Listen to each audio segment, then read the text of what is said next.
All right, so I wanted to throw my hat into the ring and talk about this Xbox going third party thing that's been blowing up lately. Now, I don't usually make content about consoles, it's mostly PC I focus on. I've made a couple PlayStation 5 comparisons in the past, mostly uh, visual fidelity oriented, but nothing like that. However, I don't dislike consoles. I actually am passionate about consoles. I have a lot of more retro consoles, all the way up to the Xbox 360 and PlayStation 3. I do have a jailbroken PS4 and I have a PS5 that I mostly use to watch 4K Blu-rays, if I'm being honest. I actually still haven't cracked open Spider-Man 2, even though I purchased it when it came out. But that's besides the point. It's not that I don't like it. It's just that I've been busy with PC lately. But I do like what Xbox have done with Game Pass, and I do like some of their games. I've enjoyed some of their more exclusive games. So I did want to talk about this. There has been rumors of Xbox going quote unquote third party for some time now, especially if you follow the fanboy wars. It's always PlayStation fanboys telling Xbox fanboys they're going third party, even though by their own standards, PlayStation is technically third party because they publish their games on PC as well, right?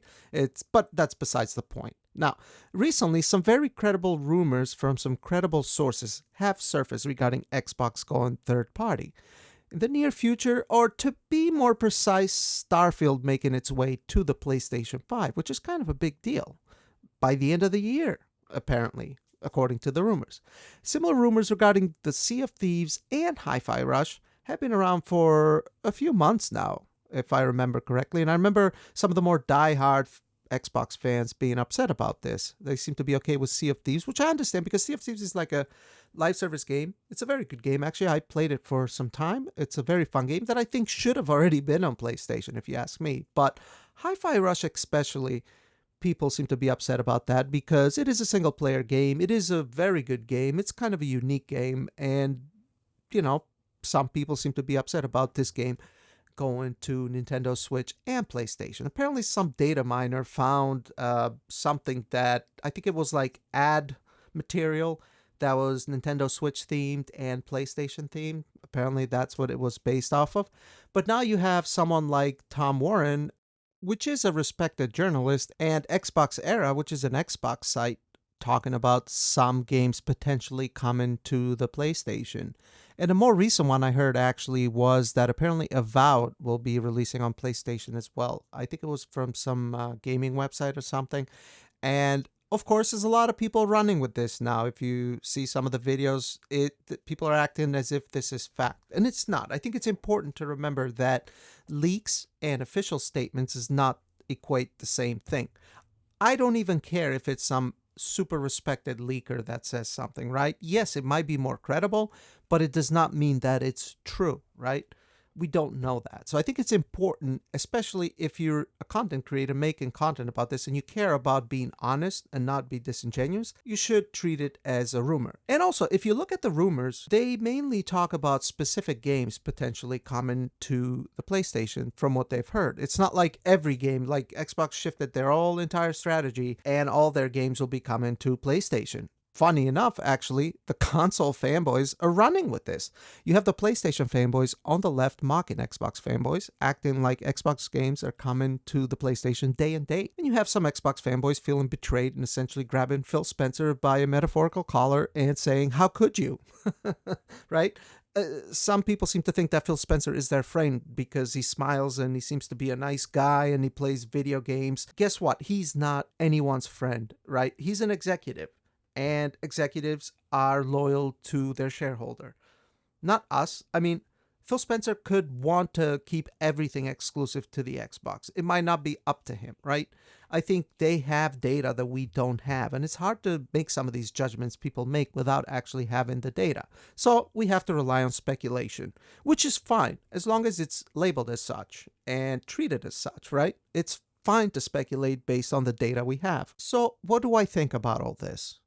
Well, I don't really think it's a big deal if this is actually indeed true. I can't say that I'm really all that surprised though, although to some degree I am a bit surprised, mainly because Xbox leadership made a big deal about Starfield specifically being exclusive to the platforms where Game Pass exists. So maybe Game Pass is going to be on PlayStation? I just don't see that happening. I don't see PlayStation allowing Game Pass on their store because that would compete with their own store, right? So that kind of doesn't add up to me. I think something's definitely changing with Xbox, but I don't believe that Microsoft are going to port their games on PlayStation and Nintendo day and date. I can see Microsoft going with a similar strategy as Sony has been with PC, release some of their more popular titles a year or two or maybe 6 months after they release it on Xbox and PC, because then that wouldn't really make sense if they just went day and date with PlayStation, right? Because I see them doing that if, say, they were to cancel the console and say, you know what, we don't care anymore. We're just getting out of the console business, which could be true, right? Could be true. We don't know that. What I do know, though, is that if you are someone that truly cares about console exclusivity, Nintendo is the only one left, right? I mean, they're the only ones left who only focus on their console. To some degree, PlayStation is kind of doing the same thing with PC, right? Now, we don't know. Again, these are rumors. We don't know exactly. And I think Microsoft are slacking off here by just letting these rumors run wild. They have been for some time now, but especially more recently. I think they need to come out and just say what's up. And, they don't have to, obviously, but I think they should, because a lot of people are saying don't buy an Xbox. You have content creators that focus on Xbox hyping their products up, essentially saying that don't even bother now. I mean, I don't think it would be a big deal if Microsoft released their games on PlayStation, say 6 months later or a year later. That wouldn't really change anything about anyone that owns an Xbox or is looking to buy an Xbox. The same games are still going to come to your platform, and so what? 6 months later they go to PlayStation. So what?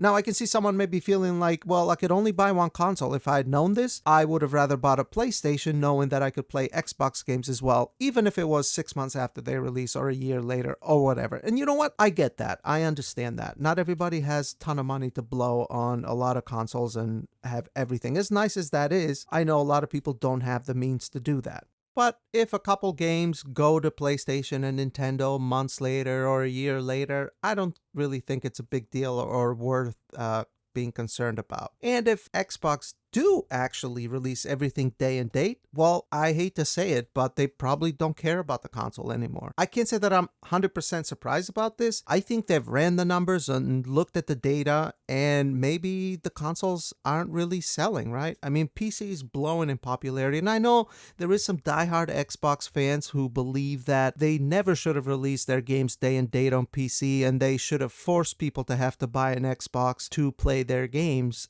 And I think if they had done that, Xbox would have probably failed already. Because the reason why they had to go with PC as well was to survive, right? We know when this move happened. It was back when Xbox was kind of at the rock bottom, essentially. They had to change their strategy.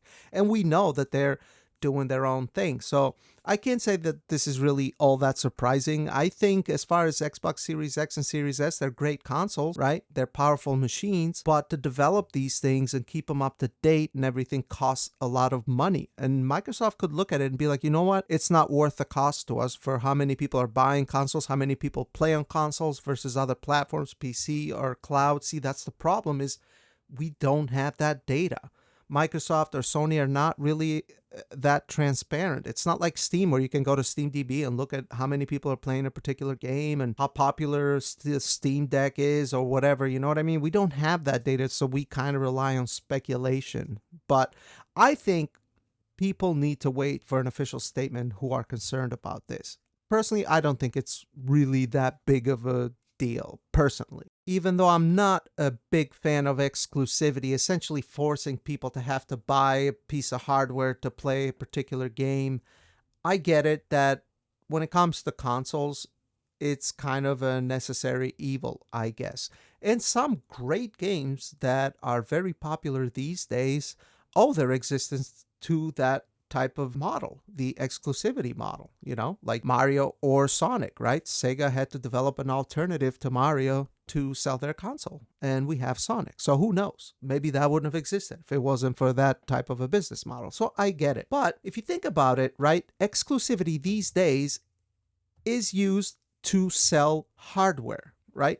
But PlayStation and Xbox don't make money off selling their hardware. They make money off software and services, right? PlayStation gets a 30% cut of each game that is sold on their platform, and there's services that people pay monthly for to play online, which is absurd. Shouldn't cost money to play online, but that's a whole other conversation, right? Selling a console these days is essentially locking a customer behind a walled garden, right?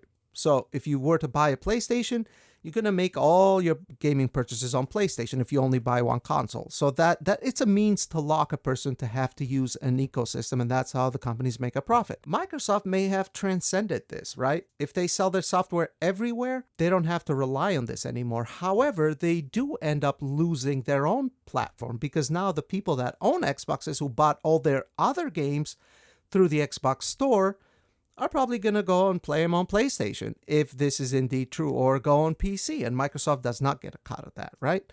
When I buy my games on PC, I mostly buy them on Steam. I don't buy them on the Windows Store because the Windows Store sucks, right? But I do have Game Pass, so Microsoft does get money from me. If it wasn't for Game Pass, Microsoft wouldn't have made anything from me, right? Because I wouldn't have bought an Xbox probably.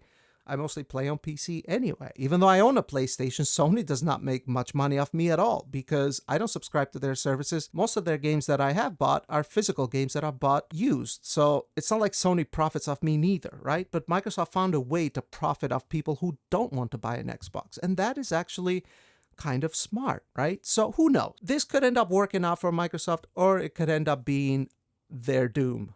I don't know. Personally, I don't fully trust Microsoft anyway. I've been through Games for Windows Live, right? People should not blindly trust corporations or worship them. That is my opinion, right?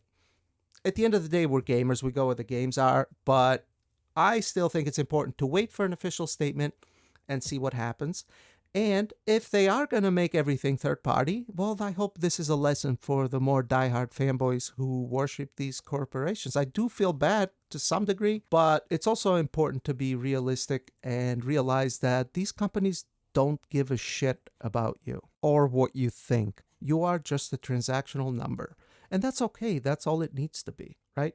It's a transactional type of relationship. But anyway, that's my thoughts on this. Leave your comments below. Let me know what you think. And yeah. Thanks for listening to my rant, I guess. Bye.